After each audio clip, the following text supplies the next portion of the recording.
அவங்க தம்பி சொன்னதை கேட்டதும் அந்த பெரியவர் வாய மூடுறான்னு கத்திட்டாரு. அப்புறம் மெதுவா கைகளை கூப்பி, நிஜமாவே மார்வலஸ், நீ இந்த தண்டர் ஸ்வாட் டெக்னிக்க செமையா பிராக்டிஸ் பண்ணிருக்கன்னு தெரியுது. எனக்கும் கொஞ்சம் டைம் கொடு, நானும் இந்த வித்தைய கத்துக்கிட்டு வரேன், அப்போதான் நம்ம பேட்டில் சமமா இருக்கும்னு அந்த மாஸ்டரே ஹீரோ கிட்ட கேட்டாரு. நமுன் கிளான் பெரியவர் அப்படியே யோசிச்சுட்டு, இந்த டெக்னிக் மார்ஷல் ஆர்ட்ஸ்ல ரொம்ப லோயஸ்ட் ரேங்கா இருந்தாலும் இத கத்துக்க எனக்கு 1 வாரம் இல்லனா 2 வாரம் டைம் வேணும்னு சொன்னாரு. நம்ம ஹீரோவும், சரி மாஸ்டர், 2 வாரம் கழிச்சு நாம மறுபடியும் ஃபைட் பண்ணலான்னு சொல்லிட்டான். அதுக்கு அந்த மாஸ்டர், ஓகே, ஆனா அது வரைக்கும் நீ இந்த மேனரை விட்டு வெளியே எங்கேயும் போகக்கூடாதுன்னு கண்டிஷன் போட்டாரு. நம்ம ஹீரோ மைண்டுக்குள்ள அந்த பயங்கரமான ஸ்வாட் காட் உருவத்தை நினைச்சு பார்த்தான். பாவம் இந்த மாஸ்டர், ஒரு பெரிய வாரியர் கூட தான் இப்போ இவ்ளோ நேரமா வேர்பல் டியூவல் பண்ணோன்னு அவருக்கு தெரியலையேன்னு நினைச்சு சிரிச்சுக்கிட்டான். உண்மையிலே அவருக்கு அந்த விஷயம் தெரிஞ்சா அவரோட முகம் எப்படி இருக்கும்னு ஹீரோ ஜாலியா யோசிச்சான். திடீர்னு ஒரு கை ஹீரோவோட தோள் மேல வந்து விழுந்துச்சு. திரும்பி பார்த்தா அவனோட அண்ணன். அவர் அப்படியே மிரண்டு போய், உண்மையிலே நீ யாருடான்னு கேட்டாரு. இவன் இந்த டெக்னிக்ஸை இவ்ளோ டீட்டெயிலா கற்பனை பண்ணி பார்க்கறத பார்த்தா இவன் ஒரு பெரிய ஜீனியஸா இருப்பான் போலயே. அது மட்டும் இல்லாம தன்னோட கீ எனர்ஜியை இவ்ளோ நாளா நமக்கு தெரியாம எப்படி மறைச்சு வச்சிருக்கான்னு அந்த அண்ணன் பயங்கரமா யோசிக்க ஆரம்பிச்சிட்டாரு. தன் கையை ஆட்டி, அண்ணே, நான் அப்புறமா எல்லாத்தையும் எக்ஸ்பிளைன் பண்றேன்னு சொல்லி ஹீரோ சமாளிச்சான். அந்த நேரத்துல வெள்ளை ட்ரெஸ் போட்ட அந்த பெரியவர் தன் தாடியை சொரிஞ்சுக்கிட்டே, உனக்கு ஒரு ட்ரிங்க் வாங்கி கொடுத்து தேங்க்ஸ் சொல்லணும்னு நினைச்சேன், ஆனா எனக்கு ஒரு செம பிரில்லியன்ட் ஸ்டூடெண்ட் கிடைச்சிட்டான்னு யோசிச்சாரு. அப்படியே அவரோட மைண்டுக்குள்ள ஊதா மற்றும் டர்கோடிஸ் ட்ரெஸ் போட்ட பெண்களோட முகம் வந்து போச்சு. ஹிவா யூனோ 2 பேருக்கும் கல்யாணம் ஆயிடுச்சுன்னு அவருக்கு ஞாபகம் வந்துச்சு. ஆனா அப்படியே அந்த ஆரஞ்சு ட்ரெஸ் போட்ட பொண்ணை நினைச்சப்ப அவருக்கு சிரிப்பு வந்துச்சு. ஏன்னா ஜேயூன் இன்னும் ஃப்ரீயா தான் இருக்கா. அப்ப ஹீரோவோட அண்ணன் ரொம்ப சீரியஸா, உனக்கு நம்ம நமுன் கிளானோட ஹெவன்லி ஃப்ளவர் பத்தி தெரியுமான்னு கேட்டான். ஹீரோவும் கையை அசைச்சுக்கிட்டு, இந்த நாட்டுல அந்த இளவரசிகளை பத்தி தெரியாதவங்க யாராவது இருப்பாங்களான்னு கேட்டான். உடனே அந்த பிரவுன் ட்ரெஸ் பெரியவர் அந்த டர்க்வைஸ் கிமோனோ போட்ட பொண்ணை நினைச்சுக்கிட்டு, அவ ஏன் பேத்தி தான், வா உன்னை அவகிட்ட இன்ட்ரடியூஸ் பண்ணி வைக்கிறேன்னு கூப்பிட்டாரு. இதை கேட்டதும் அந்த வெள்ளை ட்ரெஸ் பெரியவர் ஓடி வந்து, அட நிறுத்துங்கப்பா, அவளுக்கு ஏற்கனவே நிச்சயத்தார்த்தம் ஆயிடுச்சுன்னு தடுத்தாரு. பிரவுன் ட்ரெஸ் பெரியவர் சம காண்டாகி, எந்த பொறுக்கி என் பேத்திக்கு ஃபியான்சேன்னு சொல்லிக்கிட்டு அலையறான்னு எகிரினாரு. அந்த இளைய சகோதரர் ரொம்ப பதட்டமா, அவரு பேரு வாசாங் சுரியோங்னு சொன்னாரு. உடனே அந்த பிரவுன் ட்ரெஸ் மாஸ்டர், யார்ரா அவன், அந்த பிச்சைக்கார துறவிக்கா நம்ம வீட்டு பொண்ண நம்குன் ஃப்ளவரை கொடுப்பேன், யார் அப்படி சொன்னதுன்னு கேட்டாரு. இதை கேட்டதும் அந்த வெள்ளை ட்ரெஸ் பெரியவர் அப்படியே வாயடைச்சு போயிட்டாரு. நாம இப்போ கிளானோட வேற ஒரு பகுதிக்கு வந்திருக்கோம். நம்ம ஹீரோ கொஞ்சம் குழப்பமா, ஒரு பக்கம் இந்த பெரியவங்க என்னை இவ்வளோ நல்லா கவனிச்சுக்கிறது சந்தோஷமா இருந்தாலும் இங்கேயே 15 நாள் லாக் ஆகிட்டோமேன்னு யோசிக்கிறான். அப்படியே சுத்தி பார்த்தவன், நம்ம அந்த ஃபேக்டரிக்கு போகணுமே, கம்ச வேற பார்க்கணுமே, அந்த பொண்ணு வரவே மாட்டாளோன்னு நினைச்சுக்கிட்டே நடக்கிறான். திடீர்னு அவன் கண்ணில் ஒரு ட்ரெடிஷ்னல் மியூசிக்கல் இன்ஸ்ட்ருமெண்ட் படுது. இது ஒர்க் ஆகுதான்னு செக் பண்ணிட்டு அதோட ஸ்ட்ரிங்ஸை லேசா இழுத்து பார்க்கறான். அதுல இருந்து வந்த சத்தத்தை கேட்டு, அட, இந்த காலத்திலேயே இதெல்லாம் சி மேஜர் கீழே செட் பண்ணியிருக்காங்களேன்னு ஆச்சரியப்படுறான். அப்படியே அந்த இன்ஸ்ட்ருமெண்ட்ல வாசிக்க ஆரம்பிச்சான். அவனுக்கு தன்னோட காலேஜ் டேஸ்ல கிட்டார் வாசிச்சது ஞாபகம் வருது. அந்த மியூசிக்ல அப்படியே மூழ்கி போயிட்டான். அதே நேரத்துல ஒரு பொண்ணு அங்க வந்து வாய பிழந்து ஆச்சரியமா இத பாத்துட்டு இருக்கா. அவ வந்ததை கவனிச்சு நம்ம ஹீரோ சட்டன்னு திரும்பி பார்த்தான். தான் முன்னாடி அந்த டர்க்வைஸ் ட்ரெஸ் போட்ட பொண்ணு நிக்கிறத பார்த்து அப்படியே ஷாக் ஆகிட்டான். அந்த பொண்ணு கண்ல ஒரு பெரிய பிரமிப்போட, இது எப்படி பண்ணீங்கன்னு கேட்டறா. ஹீரோ உடனே ஒரு சின்ன கும்பிடு போட்டு, சாரி, தெரியாம வாசிச்சிட்டேன்னு கேட்கறான். ஆனா அவ விடுறதா இல்ல. இந்த சத்தத்தை எப்படி வர வச்சிங்கன்னு எனக்கு தெரியணும்னு ஆசையா கேட்கறா. அந்த நமுன் கிளானோட அழகிய மலர் அப்படியே யோசிக்கிறா. இவன் எப்படி ஒரே நேரத்துல 3 ஸ்ட்ரிங்ஸை இழுத்து இவ்வளோ சூப்பரான ஹார்மனி கொண்டு வந்தான்?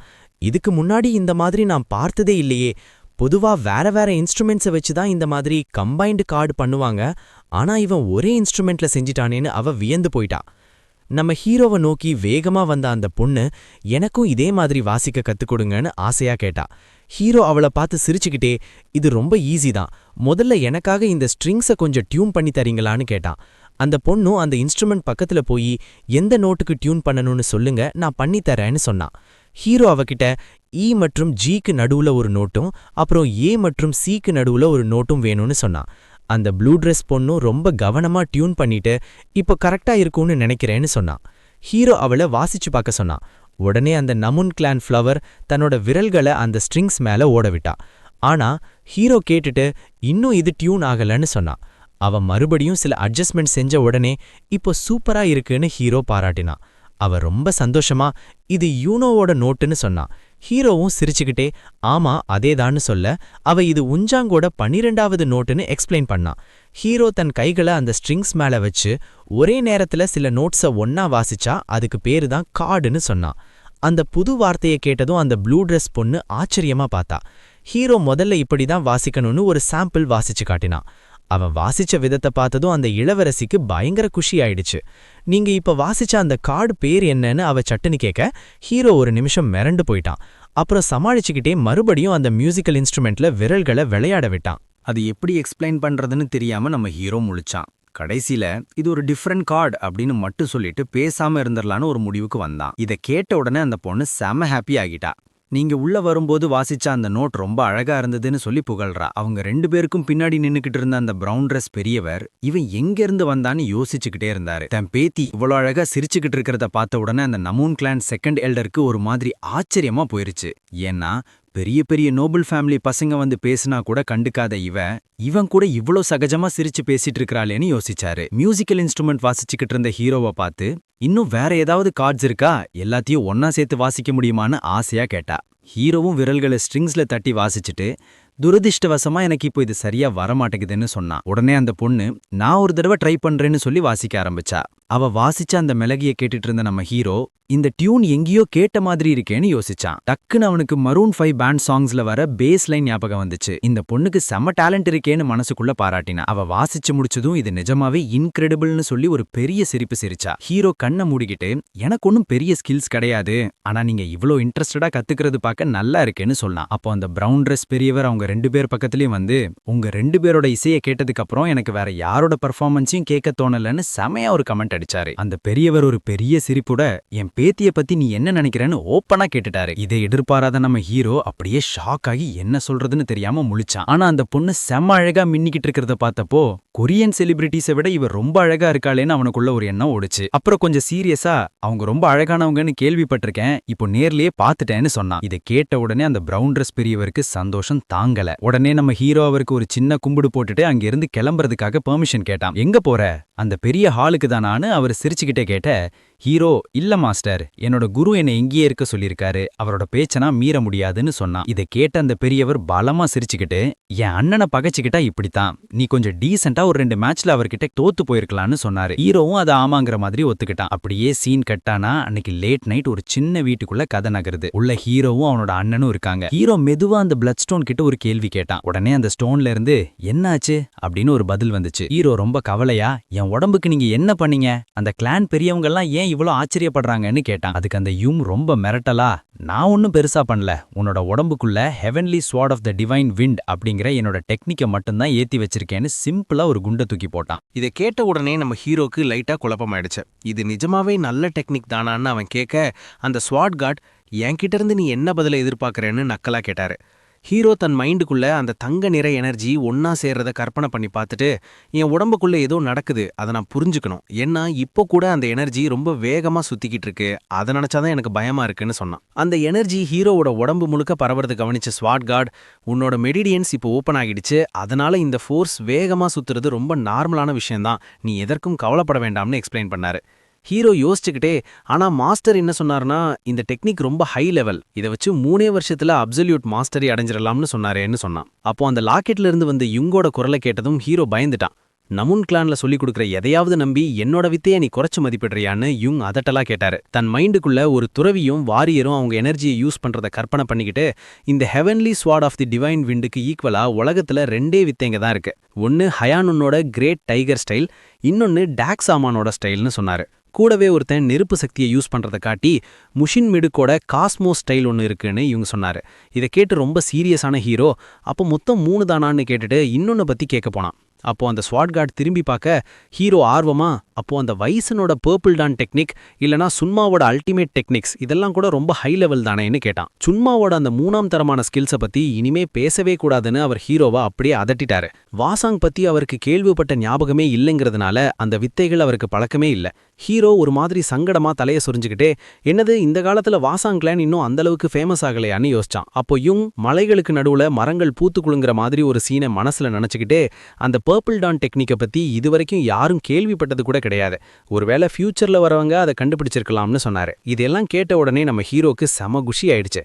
தேங்க்ஸ் மாஸ்டர், மற்ற சின்ன சின்ன விஷயங்களை விட்டுருங்க, ஆனால் உலகத்தில் இருக்கிற அந்த கிரேட் 5 கிளான்ஸுக்கு ஈக்குவலான இல்லனா அவங்களையே மிஞ்சிற அளவுக்கு ஒரு பவர்ஃபுல் வித்தையை நான் கற்றுக்கிட்டேன்னு நினைக்கும்போது செமையா இருக்குன்னு ஹீரோ சொன்னான்.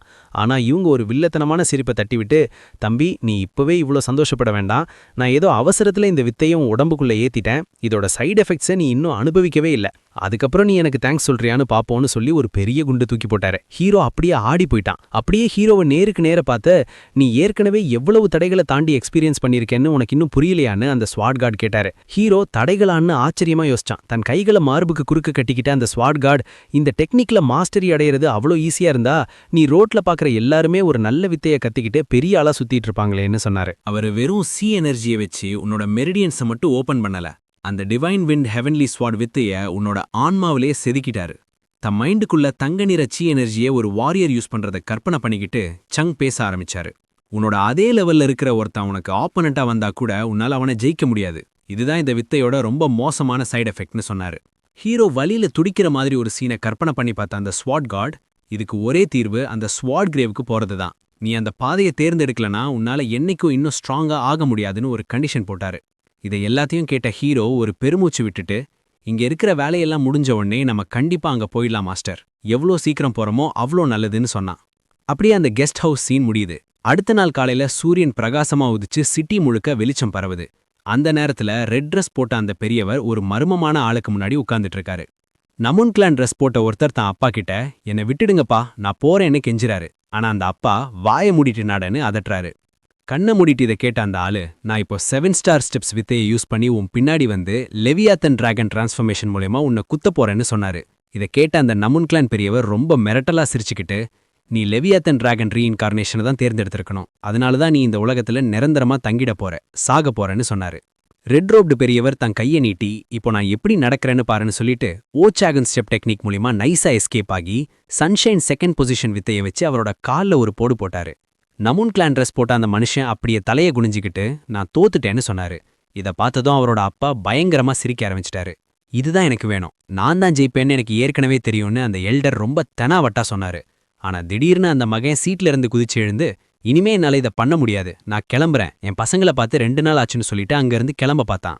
அப்போ அந்த ரெட் ரோப்டு பெரியவர் கண்ணை மூடிக்கிட்டு, இந்த பையன் இன்சானோட செகண்ட் பொசிஷனை அந்த சங்சும் யூஸ் பண்ண அதே காரணத்துக்காக தான் யூஸ் பண்ணியிருக்கான், அந்த ஃபெயிண்ட் அட்டாக்ல இவ்ளோ வேரியேஷன்ஸ் இருக்கிறது சகஜம்தான்.